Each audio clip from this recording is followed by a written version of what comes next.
Hey, how is everybody? It's 12 noon. It is Wednesday, so I'm here. Let me just check and make sure we are good and that everything is coming across okay. I've been having some glitches with Facebook lately, so I think we're good. So, how's everybody? I'm Deborah Porter. I'm a life coach for moms with Mom's Mentoring Circle.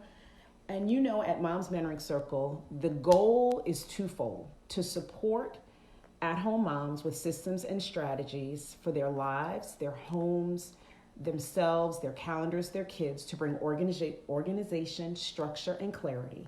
And then, second fold, once that's in place, you're then freed up to be able to then go after your own goals, dreams, and desires. So I work with moms wherever they may be, whatever stage of motherhood they are in. As you know, there are stages of motherhood. Maybe one day we'll do that as a live. So if you find yourself as a mom and you know that you can use support, and which one of us as a mom cannot use support in those areas, reach out to us and we would be glad to talk with you. All right, so today we're going to be talking about life. And not just that, but how do you respond when life gets in the way? And I'm using life as an acronym. So we're going to be talking about limiting thoughts and actions. We'll talk about intentions. We'll talk about forgiveness and feelings.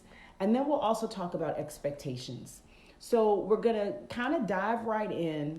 Hang in there with me till the end. Some toes might get stepped on, but I think this is going to provide you with a framework for what to do, how to react, where to go when life happens. Because let's face it, life happens to all of us. Stuff happens. And if we're not careful, we all have a bent or a tendency. Some people may think of it as, a generational thing. Sometimes it's a personality thing, but we have this way that we just kind of lean into stuff. And let's talk about maybe changing that. Let's talk about switching that. Let's talk about refocusing how we show up when life shows up. Okay. So how do you respond when life gets in the way? We're talking about limiting thoughts and actions, intentions, forgiveness and feelings, and expectations. So we're going to dive right in. When life shows up, how do you respond? When life gets in the way, how do you respond? And when I say in the way, I mean maybe in the way of your progress, in the way of your dreams, in the way of your goals, in the way that you wanted to parent. Remember before we had kids, how we would always say, well, when I have kids, I'm going to XYZ. Or when I'm a mom, it's a completely different situation before you have them than once they're here. So as we kind of look back on that, let's maybe unpack that a little bit as well. How do we build on what we've already accomplished to be able to then go to the next level, to be able to then exceed as far and instead of limiting ourselves? How do we take what we've accomplished, what we've done, where we are, and build and go to the next plateau and go to the next level and then head to the next one? So that's what we're going to be talking about today. And it is true that at times it seems scary because it's, again, the unknown, right? The next thing. So I always said, once I figured out how to parent little kids, my children became young adults, right? Because their change is always happening. And so what we're talking about right now is change for us. I don't know what season of mothering you're in. I don't know if your children are young and little, and if they're in school still. I don't know if you are sending children out the door to college or if they've even graduated from college. My three have all graduated college and are all living on their own. And so this is a really fun stage of parenting because it's watching them kind of set these intentions for themselves in their own lives and really being their biggest cheerleader and really cheering them on and being more of a coach or a cheerleader, no direct, involvement in their day-to-day decisions at all. And that is a huge shift. If you're a mom and you've been through that, that's a huge shift because when they're little, we're hands-on, we're all in all the time. All right, so let's go ahead and let's get started. Let's go ahead and peel this back a little bit. So we're talking about how do you respond when life gets in the way? Life, using it as an acronym, limiting thoughts, beliefs, actions, intentions, forgiveness and feelings, and expectations. So many times we will limit ourselves by our own thoughts, our own words.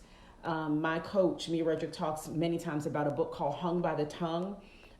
Those of us that are, in the Word and are Christians, then, we absolutely know that life and death is in the power of the tongue. So how you talk, what you say is very important.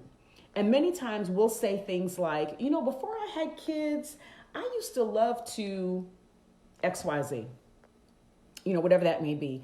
Or we'll say things like, I was really good at, I used to be really good at XYZ. Or we'll say things like, before we had kids, my husband and I liked to travel and, we would have spontaneous date nights, constantly referring to what was as if it cannot be again, or as if it's over, it's ended. So instead of that, and I see that as a limiting talk. So instead of talking in those kinds of limiting ways, how about we switch it? How about what we begin to do is expand how we see ourselves and the world around us? How about if we start speaking, talking, acting to exceed and accomplish as opposed to limit? How about we start setting goals, having some time management and time allocation, and those things that we claimed we used to love or we used to be good at or we used to do, how about we become deliberate about now putting that stuff on a calendar, having a plan, setting it in motion, right? It's one thing to say, I would really like to do, painting again. I would love to pick that back up again. It's another thing to say, I registered for a class for painting, or I registered for that photography class. It starts next Monday. I need to get my stuff. Let me see what I need to make sure that when I show up, I'm prepared and I'm ready. And so I think what we're talking about is changing the way we speak and changing our approach to things that we think are gone, but things that we still love, that are still a part of us in some way. So when we're talking about limiting thoughts, beliefs, actions, it begins with how we speak. It begins with how we're thinking about it. So let's begin to shift. It's not a huge shift, but let's begin to shift how we're speaking and how we're talking. Let's not use limiting terms. Let's begin to open that up and talk about exceeding and accomplishing the things that we want and setting those goals. If the goals are not set, if the time is not set aside for it, because here's the thing, you've heard me say this before, you're not going to find time to do this stuff. Time's not just sitting around waiting to be found. You're going to have to make the time to do the things that you've always loved and desired and enjoyed. Okay, so that's limits. That's limiting thoughts, limiting beliefs, limiting behaviors. The second one, so that's the L, the I in life, intentions. Have you ever heard the saying that the road to nowhere is paved with good intentions? It's really great to intend to do good.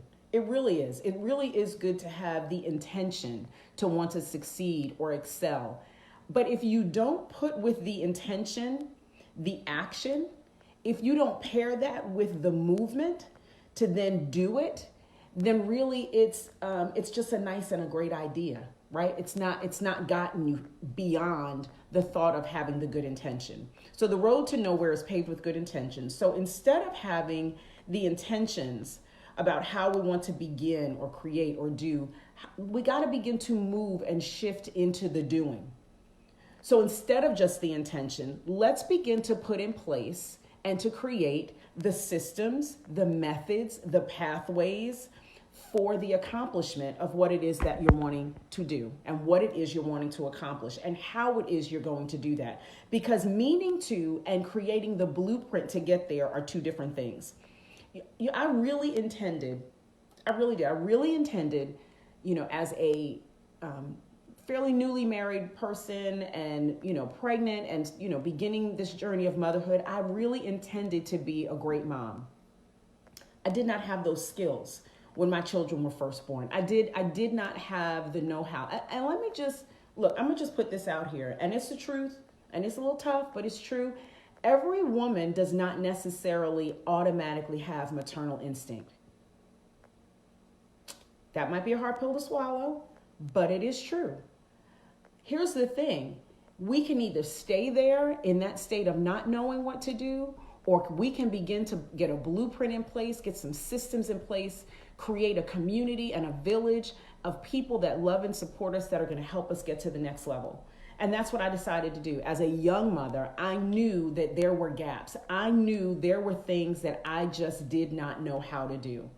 And so I created and got in, put in place in my life those systems, those people, that blueprint that was going to get me to what my intention was. My intention was, I want to be a great mom. I don't want to be I can't be a perfect mom because she doesn't exist, but I want to be a great mom. And so the intention to do it and then putting the things in place to get it done are two different things. And so we're talking about, what are those systems that you need? What's the blueprint that you need to create for the intentions that you have? Whatever those intentions are. I'm meant to do XYZ. I was gonna register for that. I really could do that if I just set aside the time. Those are the kinds of things that we say, even if we're not saying them out loud. How about we shift that? How about we shift that today? And how about if we begin to put the things in place that can actually get you to the line and the goal of accomplishing that thing? It's not enough to just mean to do well. The necessary actions need to be taken. And, some people will say, well, I'm just not organized. That's just me. It's my personality. I'm just not organized. Okay. That doesn't mean that you and your intention to do better or do different cannot then be implemented in your life. Doesn't. So yes, some of it may be personality driven. Some of it may be just the way we are. Some of it may be generational. But any of that and all of that can be addressed with the correct systems and blueprint in place to move you to the place where you want to be. We don't have to continue to fall back on, well, that's just me. That's just who I am. Well, guess what? Everything can change. Anything can change. Do you want it to change? Are you ready to move beyond just the intention of it? Are you ready to move on beyond the limiting thoughts and the things that we say to ourselves, sometime in private? Some of this stuff we never even say out loud to other people. I never said out loud to anybody, I think I'm lacking some maternal instinct. I'm not sure what I'm doing. Thank God I had some amazing friends and other women in my life that saw that I was struggling, and they came to my aid, and they came to my side, and they came alongside of me, and they assisted me and helped me into putting things in place to give me the confidence to know I can do this. I can do this role as mother. All right, so we're talking about, hey, Katasha, how are you? So we're sharing and we're talking about, how do you show up? How do you respond when life gets in the way? We're using LIFE as an acronym. We've just talked about limiting thoughts, ideas, and beliefs. We've also just finished up with intentions and how to move from intention to system, blueprint, goal setting, and moving that thing forward. So, we're using LIFE as an acronym. So we've got the L, we've got the I, we're going to move on to the F right now. And the F really is twofold.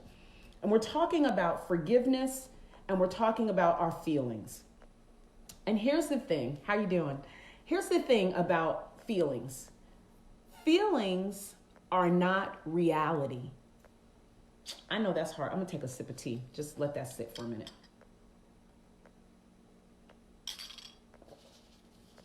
And when I say they're not reality, what I mean is the thing that you're feeling and the why behind your feeling it may not even be true.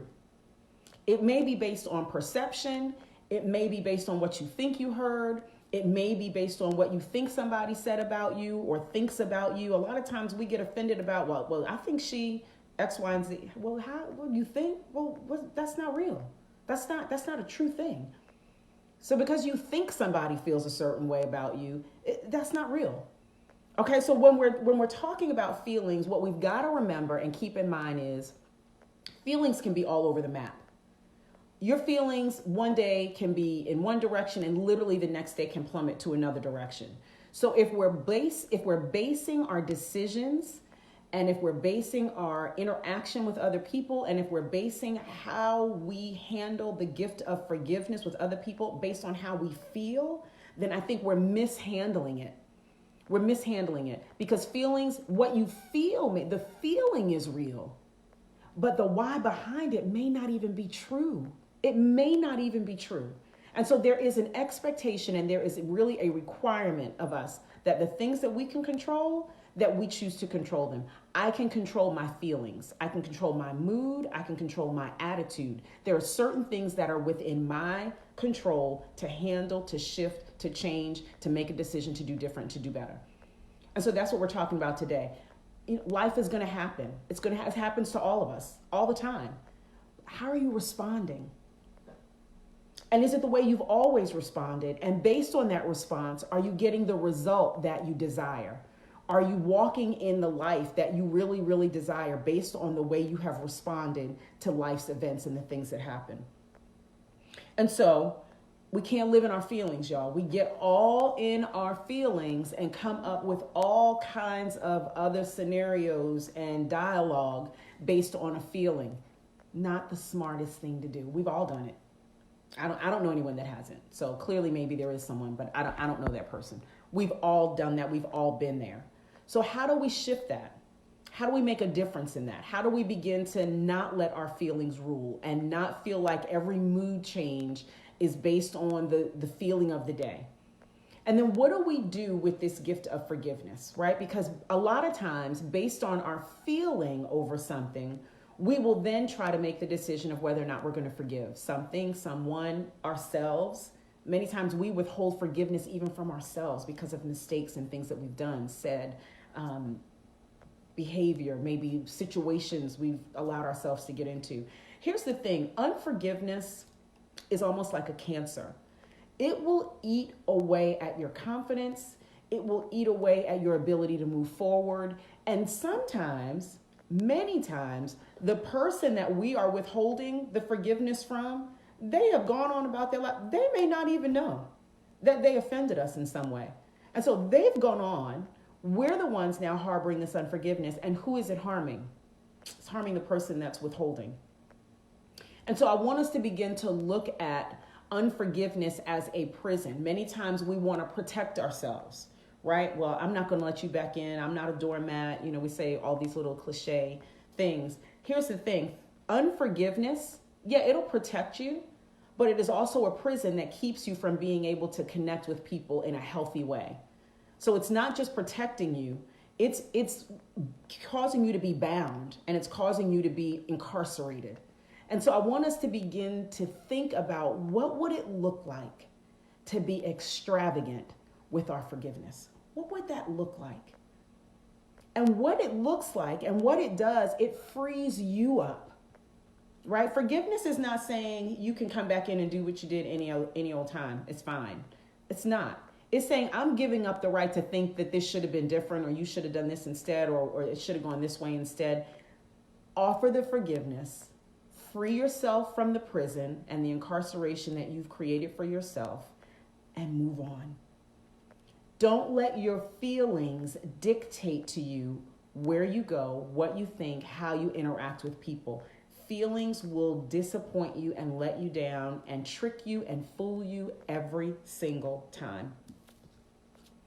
And so if we're living in our feelings, we easily will begin to see ourselves as the victim. And we will see every obstacle before we see the opportunity.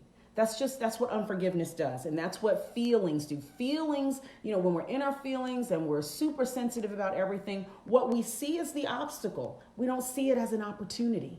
We don't see it as the thing to overcome. We see it as the thing that's in my way. All right, so let's begin to shift. Let's begin to shift. Let's begin to realize that our feelings are ours to control. And let's begin to think of forgiveness as really a gift that we're giving to ourselves. Okay, so we've talked about 3 of the things in our acronym of life, right? We've talked about the limiting thoughts, beliefs, and actions.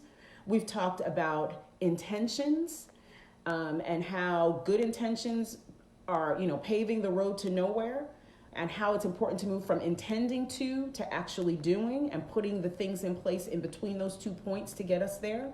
We've talked about forgiveness and feelings and how being ruled by that is being ruled by feelings and not offering forgiveness really create a prison for ourselves to live in. And so now we're going to really tackle the last one. The last one is expectations. We tend to have, just as people, expectations of others, expectations of ourselves. Sometimes we have expectations of complete strangers. We expect people to do a certain thing. Well, if it were me, I wouldn't have done that. Well, if I was in that situation, okay, all right, all that's well and good.